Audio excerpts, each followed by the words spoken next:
Assalamualaikum warahmatullahi wabarakatuh. Selamat pagi anak-anak ibu sekalian. Alhamdulillah kita masih diberikan kesehatan sehingga kita dapat melakukan kegiatan setiap harinya. Sebelum memulai pelajaran, tentunya anak ibu berdoa terlebih dahulu. Kemudian ibu ingatkan sekali lagi agar jangan lupa mengisi absen pada aplikasi yang sudah ditentukan. Baiklah anak ibu, minggu yang lalu kita sudah ngebahas tentang metabolisme, yaitu tahapan-tahapan pada katabolisme, yang mana katabolisme merupakan perombakan senyawa kompleks menjadi senyawa sederhana, di mana di situ kita membahas tentang respirasi ya. Ada respirasi secara anaerob dan respirasi secara aerob. Baiklah, untuk pertemuan kali ini kita akan membahas mengenai anabolisme.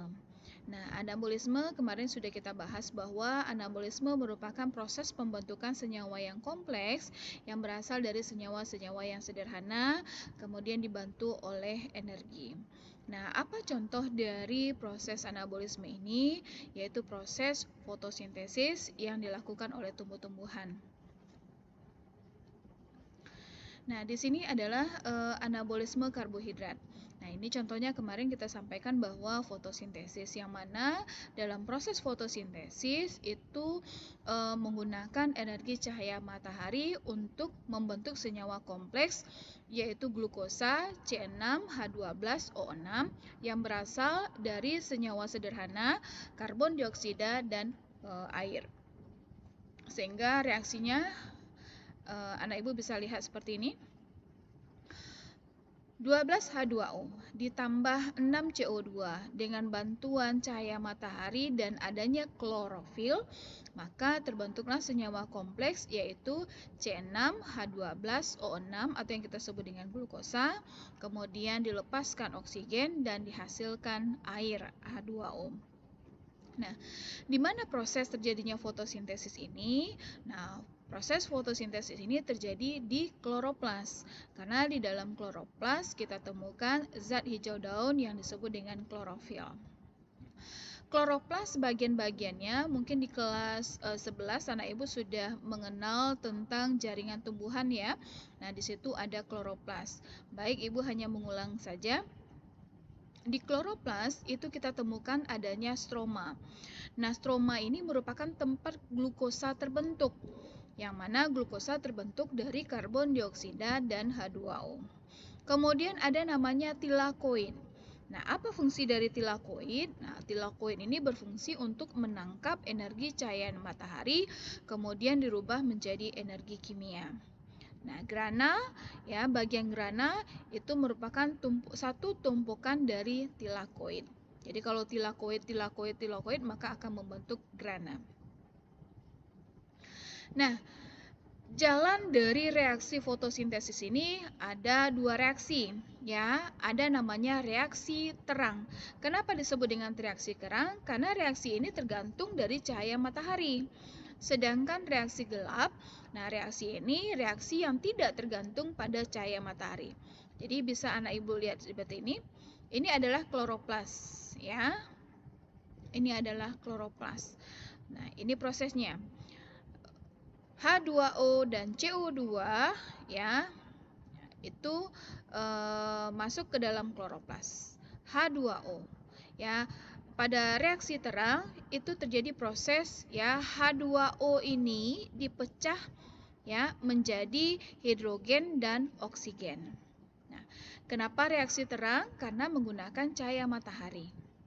Nah, dalam proses ini terjadi penyerapan energi ADP dan ADP, sehingga akan dihasilkan energi ATP dan NADPH.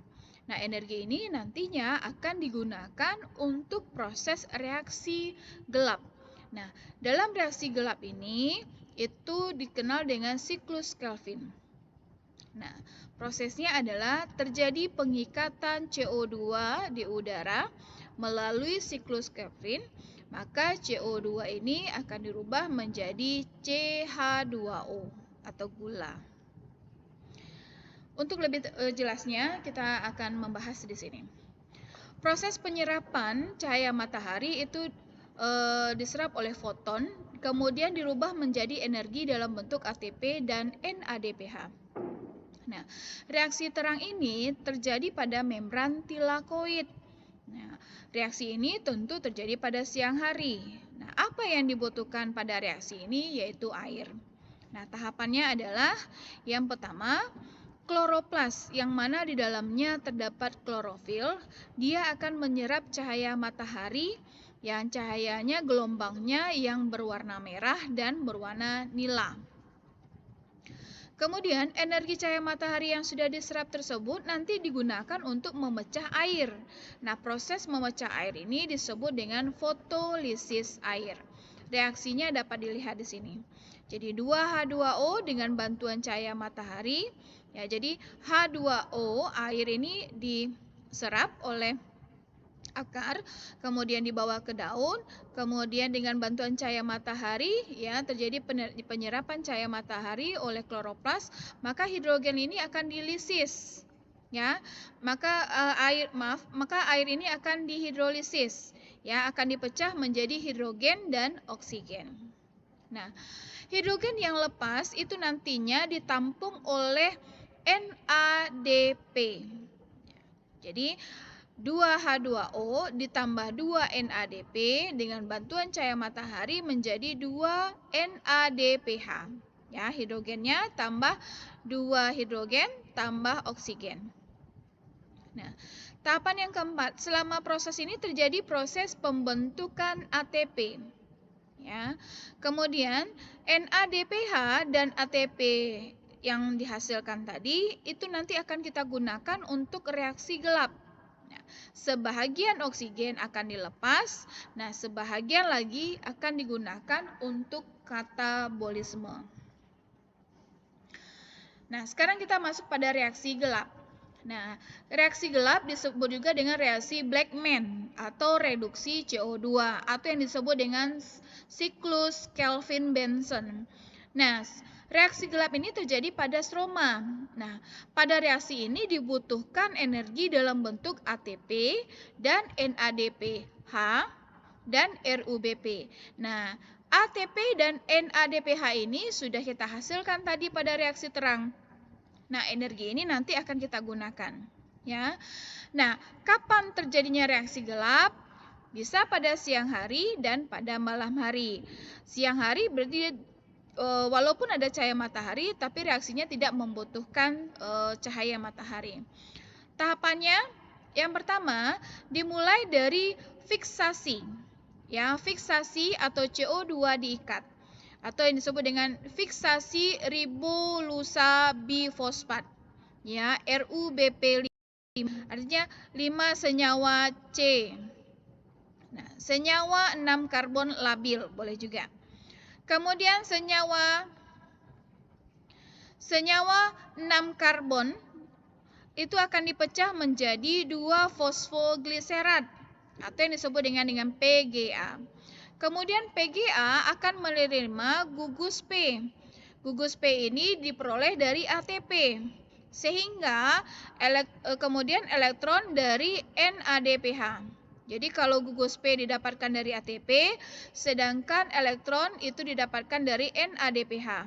Maka terbentuklah 12 PGAL. Kemudian tahap yang keempat, 12 PGAL sudah terbentuk.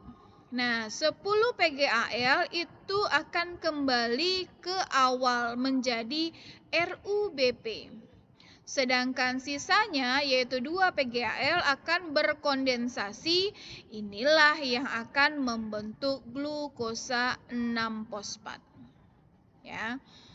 Kemudian glukosa 6 fosfat ini digunakan untuk membentuk karbohidrat, yang mana ini merupakan hasil akhir dari fotosintesis, yaitu terbentuknya karbohidrat, ya glukosa 6 fosfat. Demikianlah untuk pelajaran hari ini. Semoga anak ibu dapat memahaminya. Jaga kesehatan, kemudian di rumah menghindari berkumpul. Kemudian anak adik ibu berharap agar belajar secara mandiri, secara kontinu, bertanggung jawab dan bersikap jujur. Ibu akhiri, assalamualaikum warahmatullahi wabarakatuh.